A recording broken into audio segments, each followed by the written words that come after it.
আমার ছেলের সিয়াম সারাক্ষণ মজা মাস্তি করে। সে আমাকে বলল, আম্মু আমার বন্ধু তোমাকে খুব বেশি পছন্দ করে, তোমাকে খুব বেশি ভালোবাসে। আম্মু আমার বন্ধুর নাম হচ্ছে রবিন। আম্মু আমি তোমাকে এর আগে কখনোই আমার বন্ধুর কথা বলি নাই। তখন ছেলের মন রক্ষা করতে গিয়ে বাধ্য হয়ে ছেলের বন্ধুকেও সুযোগ করে দিতে হয়েছে। তো বন্ধুরা তোমরা যারা এর আগের ভিডিওটা আপলোড হয়েছে তোমরা যদি সেটা শুনে না থাকো তাহলে এখুনি আমার কলেজের বন্ধুরা আগের সেই গল্পটা শুনে আসো। আর আজকে হচ্ছে মা ছেলের পর্ব 2। আজকের পার্টটা হচ্ছে 2। বন্ধুরা আমি গতকালকের পার্ট থেকে শুরু করতেছি। আমার ছেলের বন্ধু রবিন, ও আমার কাছে আসলো, আমার ছেলে ওকে নিয়ে আসলো। এসে আমার মুখোমুখি হলো। ওরে বাবা, ছেলের তো দেখে একেবারে এত লজ্জা। ছেলে তো আমাকে কোনো কিছু বলতেই পারছে না। আর আমার তো এত বেশি লজ্জা নেই ভাই। আসলে আমি যদি লজ্জা পাই জীবনে এনজয় কি জিনিস সেটা আমাকে ভুলেই যেতে হবে। এই জন্য আমি আর লজ্জা তজ্জা কোনো কিছু পাই নাই। কারণ আমার জামাই তাকে বিদেশে। আমি যদি ভাই লজ্জা শরম পাই তাহলে তো আমি জীবনে কোনো কিছু করতে পারবো না। আসলে লাইফ এ মজা কি জিনিস, এনজয় কে জিনিস, এটা তো আমি কখনো বুঝতে পারবো না, তাই না? এই জন্য আমি আসলে ওই মেয়েদের মতো এত শত লজ্জা টজ্জা পাই না। আমার যেটা লাগবে সেটা লাগবেই। তো আমার কলিজার বন্ধুরা শুরু করতেছি। তারপর আমার ছেলের বন্ধু রবিন আমাকে বলছে, আন্টি আসসালামু আলাইকুম, ভালো আছেন? আন্টি সত্যি কথা বলতে আপনাকে যেদিন আমি প্রথম দিন দেখেছিলাম সেদিন আমার খুব ভালো লাগছিল। কিন্তু আন্টি আপনার সিয়ামের আম্মু বলে আপনাকে এতদিন কোনো কিছু বলা হয় নাই। আর তাছাড়া আন্টি আমার খুব লজ্জা করে এই সমস্ত ব্যাপারে। আসলে আমি কলেজে কোনো মেয়ের সঙ্গে রিলেশন করি নাই তো। আর মেয়েদের কাছে যেতেও আমার ভয় লাগে। কিন্তু আন্টি আপনাকে দেখে মনে হয়েছে আপনি খুব একা। তাছাড়া আপনাকে সত্যি আমার অনেক বেশি ভালো লাগছে। রবিনের এমন কথা শুনে সত্যিই আমার মনটা অনেক বেশি ভালো লাগলো। তখন আমি তাকে বললাম, আচ্ছা শুনেছি আমার ছেলে সিয়াম তোমার বোনের সঙ্গে কি সমস্ত কাজ জেন করেছে, তুমি কি সব কিছু জানো? তখন রবিন বলছে, জি আন্টি। আসলে হয়েছে কি আন্টি, আপনার ছেলের সিয়াম ও কিন্তু অনেক চালাক, অনেক দুষ্টু। ছেলে হিসেবে ওর মনটা ভালো কিন্তু অনেক দুষ্টু আন্টি। ও আমাদের বাড়িতে একদিন গিয়েছিল আমার সঙ্গে খেলাধুলার পর। তো যাওয়ার পর আমার বোন শায়লাকে দেখে আর সেদিনই আমার বোনকে পছন্দ করে ফেলে। আর সেদিন ও আমাকে বলে, আচ্ছা রবিন, আমি যদি তোর বোনকে পছন্দ করে ওর সঙ্গে যদি রিলেশন করে তাহলে কি কোনো সমস্যা আছে? আর ওর সঙ্গে রিলেশন করলে আমি কিন্তু ওই কাজটাও সেরে ফেলব। একদম ডাইরেক্ট, আবার মুখের উপর বলে দিয়েছে। আসলে আন্টি সিয়াম হচ্ছে আমার জীবনের সবথেকে বড় একজন বেস্ট ফ্রেন্ড। আমি জানি ও কলেজের এরকম আরও অনেক মেয়েদের সঙ্গে এই সমস্ত করেছে। যাক, ও আমার বোনকেও ছাড়বে না, আমি না বললেও ছাড়বে না, আমাকে বললেও ছাড়বে না। বন্ধু হিসাবে আমাকে জানিয়েছে। তো যাই হোক, আমি গিয়ে আমার বোনকে বলে দিলাম যে ও আমার বন্ধু, ও তোকে ভালোবাসে। সবকিছু সেটিং মিটিং যা কিছু লাগে আমি করে দিয়েছি। আসলে ও আমার বন্ধু তো, আর তাছাড়া আমি যদি নাও চাই ও আসলে কখন যে কি করে বসবে আমি নিজেও জানি না। তারপর বন্ধুরা আমি আমার ছেলের বন্ধুর কথা শুনে খুব হাসতে লাগলাম। আমি ওকে বললাম, তোমার বন্ধু এত চালু মাল, এত চাঞ্চল্যকর, আর তুমি কেন এত বোকাশোকা হলে? তোমার বন্ধুকে দেখে তুমি কি কিছু শিখতে পারো না? তখন রবিন বলছে, আসলে আন্টি, আমার মা বাবা সারাক্ষণ আমাকে চোখে চোখে রাখত। আমাকে কখনো ওইভাবে মিশতে দেই নাই তো কারো সঙ্গে। আমি একটু ছোটবেলা থেকেই এরকম। তাছাড়া আন্টি আমারও তো ইচ্ছে করে, আমারও তো শখ জাগে, কিন্তু আমি কাউকে মনের কথাগুলো বলতে পারি না। তারপর বন্ধুরা আমার ছেলের বন্ধু রবিন, আমি ওকে বললাম, আচ্ছা আজকের রাতটা যদি তোমাকে আমি সারাটা রাত সুযোগ দেই, তুমি আমাকে কি মানে কিভাবে কি করবে বলতো? তুমি কি আমাকে খুশি করতে পারবে? তখন ও আমাকে বলতেছে, আন্টি আমি এমনি একটু গুমরামুখী হতে পারি, কথাবার্তা একটু কম বলি, মেয়েদেরকে লজ্জা পায়। কিন্তু আন্টি আপনি আমাকে একটা সুযোগ দিয়ে দেখেন না? একটা সুযোগ তো দিয়েই দেখবেন আমাকে। আসলে আমি কেমন খেলাধুলা করি। আমি কিন্তু আন্টি মেয়ে পটাতে না পারলেও আমি কিন্তু ফুটবল, ক্রিকেট খেলা কিন্তু বেশ উস্তাদ। সবাই আমাকে বশ মানে। যাক, তারপরও অবশেষে রবিনের মুখে এই কথাগুলো শুনে সত্যি কথা বন্ধুরা আমার মনটা একেবারে ভরে উঠল। ছেলে তো দেখতেছি আসলে একেবারে দুধের দুয়ার তুলসী পাতা, একেবারে ইনটেক যেমন তেমন। তার উপর আবার কোনো মেয়ে এখনো ওকে ছুতেই পারে নাই। তাছাড়াও আমাকে যে কথাটা বলেছে পারফরম্যান্স করবে খুব দারুণ। বন্ধুরা, আমি তো এরকমই একটা ছেলে খুঁজতে ছিলাম মনে মনে, কিন্তু আমি তো এতদিন খুঁজে পাচ্ছিলাম না। আসলে ওর বাবা বিদেশে থাকে তো মালয়েশিয়াতে, আর প্রবাসী স্ত্রীদের কথা তোমাদেরকে কি বলবো। আমাদের দিন যায় তো রাত যায় না।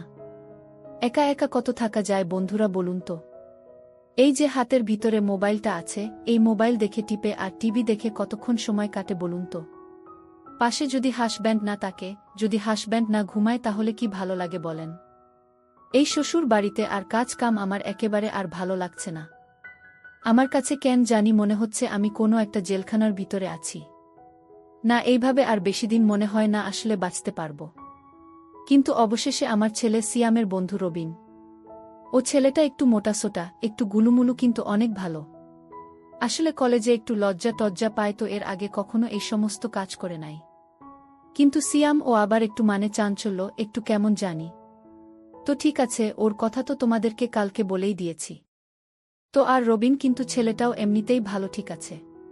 আর বিশেষ করে ও আমার ছেলে সিয়ামকে খুব বেশি ভালোবাসে, খুব বেশি মিস করে। ও একদিন আমাদের বাসায় এসেছিল।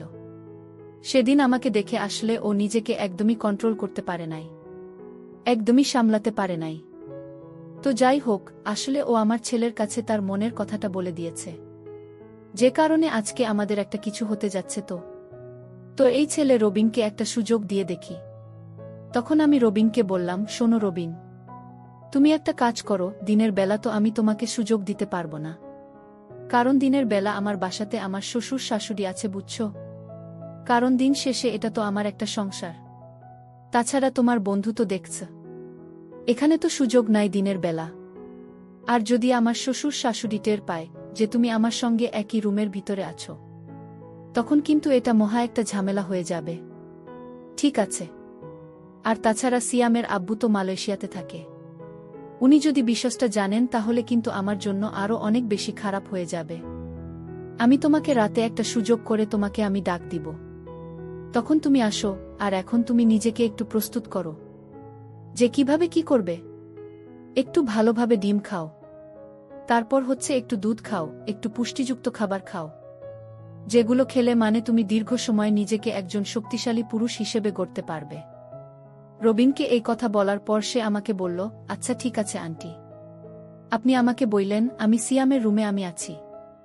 তখন ওকে আমি বললাম, আচ্ছা ঠিক আছে, আমি তোমাকে ডাক দিব। আর শোনো, এখন আমি একটু রান্না বান্না করব, বুঝেছ?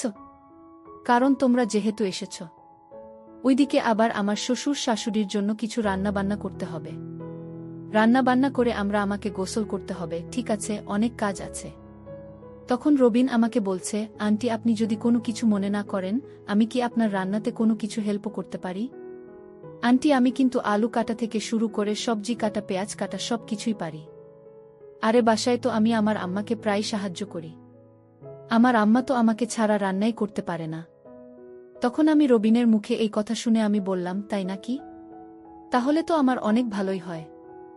আসলে এত গরম পড়েছে, আমার তো একা রান্না করতে ভালোই লাগছে না। তাহলে তুমি একটা কাজ করো তো, এখান থেকে 5টা আলু নাও আর 3টা পেঁয়াজ নাও, এগুলো কাটো আর সবজিগুলো কাটা। ওকে একটু দায়িত্ব দিয়ে দিলাম বন্ধুরা। আসলে এরকম ছেলে এখনকার যুগে তো পাওয়াই যায় না। আর এতদিন আমি একা একা আসলে কত কষ্টই না করেছি। ওর মতো একটা ছেলে আমাকে হেল্প করবে, আমাকে সাহায্য করবে, এটা তো আমার জন্য বলতে গেলে অনেক ভালো, তাই না? তো যাই হোক, এতদিন পর আসলে মনের মতো একটা ছেলে পেয়েছি, যে ছেলেটাকে দিয়ে আমার পার্সোনাল কাজও চলবে, পাশাপাশি আমার সংসারের কাজও চলবে। যাক, তাহলে তো শ্বশুর শাশুড়ি আর কোনো কিছু মনে করবে না। তারা যদি কোনো কিছু বলে তখন আমি বলে দেব সিয়ামের বন্ধু আর আমার কাজে হেল্প করতেছে। তো বন্ধুরা, তারপর আমি রবিনকে বললাম, রবিন তুমি একটু রান্না করো, আমি একটু ওয়াশরুম থেকে আছি। তখন বন্ধুরা আমি গোসল করতে গেলাম। গোসল করে আমি যখন বের হলাম, ঠিক আছে, আসলে শরীরে খুব একটা বেশি কাপড় ছিল না, একটা শাড়ি ছিল, আর ভিতরে কোনো কিছু পরি নাই। আমাকে এমন অবস্থায় রবিন দেখে সে একেবারে হা করে তাকিয়ে আছে। মনে হচ্ছে জীবনে এই প্রথম কোনো নারী মানুষ দেখেছে সে যে আমার থেকে তাকিয়েছে, তাকিয়ে আছেই। আমি বললাম, কি রবিন, কি হয়েছে? চোখ ফেরাচ্ছ না কেন? সে আমাকে বলছে, আন্টি আপনার যে ৩০ বছর পার হয়েছে, আপনাকে দেখে তো একদম বোঝাই যায় না। মনে হচ্ছে আন্টি এই বয়সে আপনাকে আবারও নতুন করে বিয়ে দিতে হবে। আর তাছাড়া আমার বয়সী একটা ছেলে আছে আপনার, সিয়াম। মানে আপনাকে দেখলে না বোঝাই যায় না। তখন আমি তাকে বললাম যে রবিন, এইসব হচ্ছে নিজেদের কাছে। আমরা যদি নিজেদেরকে ফিটফাট রাখি অনেক কিছু ভালো রাখা যায়। তো বন্ধু, তোমাদের কাছে আজকের গল্প কেমন লাগছে? তোমরা কিন্তু আমাকে কমেন্ট করে জানিও, ঠিক আছে? তারপর আমি বললাম, রবিন আমি তো গোসল করে আসলাম, আমি গিয়ে একটু রুম থেকে ড্রেসটা চেঞ্জ করে আসি, তুমি বরং এদিকটা একটু সামলাও। তারপর আমি ভিতরে গিয়ে একটু আয়নায় দেখে একটু তেল দিলাম, তারপরে হচ্ছে পাউডার দিলাম, একটু ক্রিম দিলাম, ফেরান লাভলি মাল্টিভিটামিন, সবকিছু কাজ শেষে তখন আমার শাশুড়িমা আমাকে ডাক দিল বৌমা বলে। তখন আমি গেলাম। তখন শাশুড়িমা আমাকে বলছে, ওই ছেলেটা কে? তখন আমি শাশুড়িমাকে বললাম, মা ও হচ্ছে রবিন, সিয়ামের বন্ধু। তো মাঝে মধ্যে আসে, ও আসলে কাজ করছে, আমার কাজ নাকি ওর কাছে খুব ভালো লাগছে, এই জন্যই। তারপর আমার শাশুড়িমাও ওর অনেক প্রশংসা করল। ওরা বলছে যে ছেলেটা তো বেশ ভালো, মহিলাদের কাজ করতেছে, আর এই বয়সে এই সমস্ত কাজ কোনো ছেলে করে নাকি? যাই হোক, শাশুড়ির মনেও এই রবিন ছেলেটা জায়গা করে নিয়েছে। এইটা তো বন্ধুরা আরও একটা খুশির খবর, আরও একটা এই ভালো কাজ বলতে পারেন। তারপর আমি শাশুড়ির জন্য, বাড়ির সবার জন্য, সিয়াম, রবিন সবার জন্য ডাইনিং টেবিলে খাবার বাড়লাম। খাবার বাড়ার সময় আমি দেখতে পারলাম টেবিলের নিচ দিয়ে রবিন প্রায় সময় তার পা দিয়ে আমার পায়ের মধ্যে আমাকে গুঁতা দিচ্ছে। প্রায় সময় দেখেছি আবার আমি শাড়িটা পরেছি, সেই শাড়ির সায়ের নিচে তার পাটা দিচ্ছে, মানে আমাকে বলা চলে একটু উত্তেজিত করে ফেলেছিল। আর আমার একটু ভেতরে জানি কেমন কেমন করতেছিল। ও বাবা, কতদিন ধরে যে পুরুষের ছোঁয়া পাই না বন্ধুরা, এটা তো তোমাদেরকে বলে বোঝাতে পারবো না। ইস, প্রবাসী বউ হওয়া যে কতটা জ্বালা। ৫ বছরের জন্য, ১০ বছরের জন্য এই আমাদের হাসব্যান্ডগুলো চলে যায় বিদেশে, উনারা নিজেরাও তো ঠিক থাকতে পারে না, আর আমরাও ঠিক থাকতে পারি না। এতদিন আস্তে আস্তে তো আমি বুড়ি হয়ে যাব, আমার রূপ যৌবন স্বভাব কিছু তো শেষ হয়ে যাবে বন্ধুরা। যাই হোক, এতদিন পর একজন মনের মতো মানুষ পেয়েছি, আর তাছাড়া আমার ছেলেও তো আছে। যাক বাবা, এতদিন পর এই দুই মানুষ আমি পেয়েছি। তারপর আমার ছেলে রবিনকে বলতেছে, কি রবিন, খাবার ভালো লাগছে? আমার ছেলে আমাকে বলছে, আম্মু তুমি আমাদেরকে এইভাবে মজার মজার রান্না করে খাওয়াবে, আর আমি তোমার জন্য এই যে জিনিস নিয়ে আসলাম আমার বন্ধু রবিন, কেমন লাগলো তোমার কাছে? তখন বন্ধুরা আমি অনেকটা লজ্জা পেয়ে গেলাম শ্বশুর শাশুড়ির সামনে। আমি বললাম, না রবিন তো খুবই ভালো। তখন সিয়াম আমাকে বলল, ও তাই নাকি? তা শুধু ভালো নাকি বেশি ভালো? আমি বন্ধুরা একেবারে লজ্জা পেয়ে গেলাম। তখন আমার শ্বশুর শাশুড়ি তারা খাবার শেষ করে উঠে গেল। তারপর সিয়াম আমাকে বলছে, আম্মু আমি গতকাল রাতে তোমাকে যতটুকু দিয়েছিলাম না, আমার বন্ধু রবিন আজকে তোমাকে তার যাতে বেশি দেবে। ও আসলে মানে কখনোই কারো সঙ্গে এই কাজ করে নাই তো। বন্ধুরা আমি আমার ছেলেকে বললাম, তাই নাকি? আচ্ছা, সেটা প্রমাণ হয়ে যাবে রাতেই তোমার বন্ধু কত পারে, আমিও দেখে নেব। এরকম কত দেখলাম, আরে তোমার বাবা সেই তো আমার কাছে ঠিকভাবে পারে না। এই তোমাকে জন্ম দিতে গিয়ে কতবার যে তাকে আমি লজ্জা দিয়েছি, সেই তো আমাকে ঠিকভাবে পারে না। গতকালকে তো তুমিও পারলে না, আর এ তো তোমার বন্ধু। আচ্ছা দেখা যাবে, সময় আসুক দেখি, যদি না পারে তাহলে আজকে সিয়াম তোমার খবর আছে। তখন সিয়াম আমাকে বলছে, আম্মু পারবে পারবে, তুমি ওকে চেনো না। তখন বন্ধুরা খাবার দেওয়া শেষ করে যখন আমরা একটু বিকালে একটু বিশ্রাম নিচ্ছিলাম, তখন দেখলাম আমার শ্বশুর শাশুড়ি ঘুমিয়ে পড়েছে। তখন অনেকটা খালি বলা চলে, আর আমার ছেলে মোবাইলে গেমস খেলতেছে, ফ্রি ফায়ার। তখন আমি রবিনকে একটু কাশি দিয়ে ইশারা করলাম। তখন রবিন বলছে, কে আন্টি আমাকে ডাকতেছেন? তখন আমি বলছি, আরে আসো আসো, এখন একটা সুযোগ পেয়েছি, তাড়াতাড়ি আসো বাবা তুমি। তখন রবিন এসে বলছে, আন্টি আমি তো একদম রেডি। আপনি রেডি? তখন বন্ধুরা ওকে ঠিক আমার রুম এ নিয়ে গেলাম। আমার রুম এ নিয়ে যাওয়ার পর তখন আমি তাকে বললাম, কি শুরু করো, আর কতক্ষণ? গোল তো দিতে হবে। বন্ধুরা আমি আসলে একটু অবাকই হয়ে গেলাম, যে একটা ছেলে এত দিক দিয়ে এতভাবে আসলে পারফেক্ট হয় কিভাবে? ওর সব কিছু একদম একদম ঠিক আছে। বন্ধুরা আসলে আমাকে দিনের বেলায় বিকাল বেলা পুরো মানে 60 মিনিট একটা না একটানা আমাকে সময় দিয়েছে। তার মানে আমি বুঝলাম না, ছেলেটা তো আসলেই দারুণ কিছু। তারপরও আমাকে বলল, আন্টি আপনার ছেলে আমাকে একদিন আবাসিক হোটেলে নিয়ে গিয়েছিল। আমরা একদিন একটা মেয়েকে নিয়ে এসেছিলাম টাকায় ভাড়া করে। ওই দিন ওই মেয়েটাকে আমি এমনভাবে দিয়েছিলাম, ও আমাকে ওই দিন বাপ ডেকেছিল। তখন আমি বুঝতে পারলাম যে আসলে এই রবিনকে জিনিস সত্যিই আমার কাছে ভালোই লেগেছিল। তো তারপরে আমি রবিনকে বললাম, সত্যি রবিন, তুমি অন্যদের থেকে একদম আলাদা। তুমি তো দেখছি বিয়ে শাদী করলে তোমার বউ কারো কাছে যাবে না, অনেক মজা পাবে, অনেক খুশি হবে। আরে মেয়েরা তো এখন এরকম জামাই খুঁজে তোমার মতো। আসলে চেহারা সুন্দর মানুষের সবকিছু না। এই যে আমার ছেলে এত সুন্দর কিন্তু অত পারে না। কিন্তু তুমি একটু শ্যামলা হলে কি হবে? তুমি অনেক সময় পারো, আর এটাই দরকার। মেয়েরা আসলে এই জিনিসটাই সবচাইতে বেশি চায়। তখন রবিন আমাকে বলছে, আন্টি আপনি কি খুশি হয়েছেন? আপনার কি সত্যি মজা লাগছে? তো তখন আমি বললাম, মজা লাগছে মানে? আমি অনেক হ্যাপি, অনেক খুশি। আরে আমার তো অনেক বেশি ভাল লাগছে। বন্ধুরা, আসলে এটা তোমাদেরকে আমি বলা বুঝাতে পারবো না। মানে এই বিকালটা আমার কাছে একটা স্মরণীয় হয়ে উঠল। ছেলেটাকে আমি যতটা দুর্বল ভেবেছিলাম আসলে এতটা না। তখন আমি একটু ঘুমিয়ে গেলাম, কারণ আমাকে আবার রাতের রান্না বসাতে হবে। তো তারপর আমি রাতে একটু রান্না বান্না বসিয়ে আমার হাসব্যান্ড আমাকে ফোন করল। আমার হাসব্যান্ড আমাকে ফোন করে বলছে, এই কি অবস্থা, কেমন আছো? উনি আসলে আমাকে প্রায় সময় 8টা বা 10টার সময় আমাকে কল দেয়। উনি তো মালয়েশিয়াতে থাকে।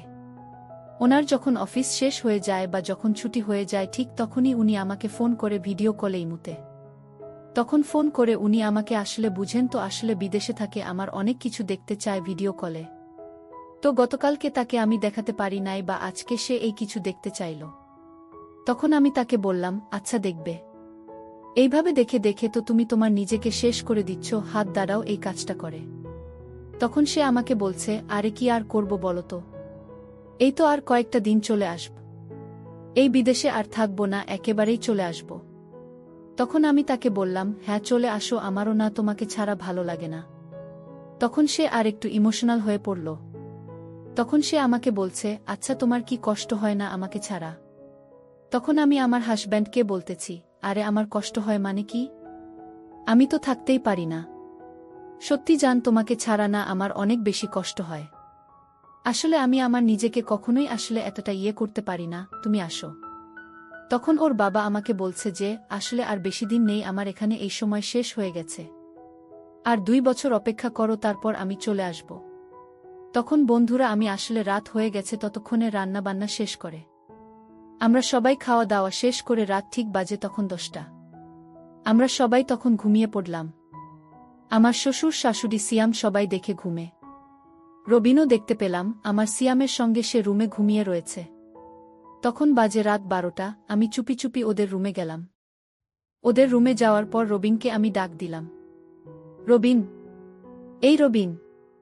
রবিনও তো, আরে তুমি যে কাজের জন্য আসলে সেটাই তো তুমি করলে না, ঘুমিয়ে পড়লে। তখন রবিন হঠাৎ করে ঘুম থেকে লাফ মেরে উঠল। উঠে এসে আমাকে বলছে, আরে আন্টি কখন যে আমার চোখটা লেগে গেছে আন্টি। Sorry aunty. তখন আমি তাকে বললাম, আরে আরে এইটা কোনো ব্যাপার না, সমস্যা নেই, তুমি আসো, এখন সবাই ঘুমিয়ে গেছে। আর এখন রাত 12টা বাজে, আরে এখনই তো সঠিক সময়। তখন রবিন আমাকে বলল, আন্টি আমি এখনই আসছি। তখন রবিনকে নিয়ে আমি আমার রুমে আসলাম। বন্ধুরা, এই রাতটা ছিল আমার কাছে ইতিহাসের এক ভয়ঙ্কর রাত। বাহিরে ঝড় তুফান না থাকলেও এই রাতে আমার শরীরের উপর দিয়ে একেবারে পুরো ভূমিকম্পে উঠে গেছে।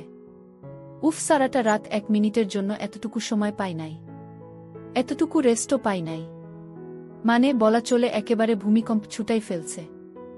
আমি তাকে অনেকবার বলেছিলাম, আরে থামো রবিন, একটা মিনিট সময় দাও। কি আর বলব বন্ধুরা, সারাটা রাত একেবারে ভূমিকম্প উঠাই দিচ্ছে। না, ছেলেটা আসলেই অনেক স্ট্রং, ও বিয়ে করলে ওর বউ থাকবে ভাই।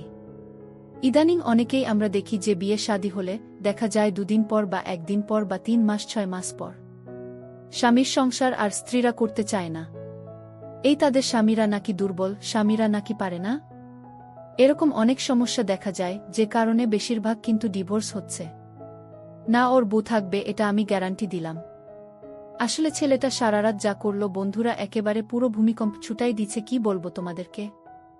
না, ওকে আমার খুব মনে লাগছে, ঠিক আছে, খুব ভালো লাগছে ওকে। যাক বাবা, অনেকদিন পর মনের মতো একটা তৃপ্তি পেলাম। আসলে এরকম মানুষ এখন পাওয়া যায় না। এখন তো এরকম আসলে সত্যি। এছাড়া একেবারে ইনটেক যে বলেছিল আমার ছেলে, সত্যি আমার ছেলের কথাগুলো সব মিলে যাচ্ছে। তো বন্ধুরা, আমি রবিনকে বললাম, রবিন এখন থেকে তুমি সময় পেলেই চলে আসবে, ঠিক আছে? যে কোনো সময় আন্টি তোমার জন্য দিতে রাজি আছি। তখন রবিন এই কথাটা শুনে আমাকে বলল, আন্টি এতদিন আমি কতটা কষ্ট করেছি, একটা মহিলা গো আমি পায় আন্টি জানেন। আমার স্কুল কলেজের কোনো বান্ধবীকে আমি পটাতেও পারি নাই। আসলে মাঝে মধ্যে পারি না তো কি বলব আন্টি, পাই না কাউকে। কিন্তু আন্টি আপনাকে পেয়ে সত্যি আমি খুব আনন্দিত। ছাড়া আপনার মতো এরকম একজন গুড লুকিং হ্যান্ডসাম একজন মহিলা পেয়ে আমার যে কত ভাল লাগছে।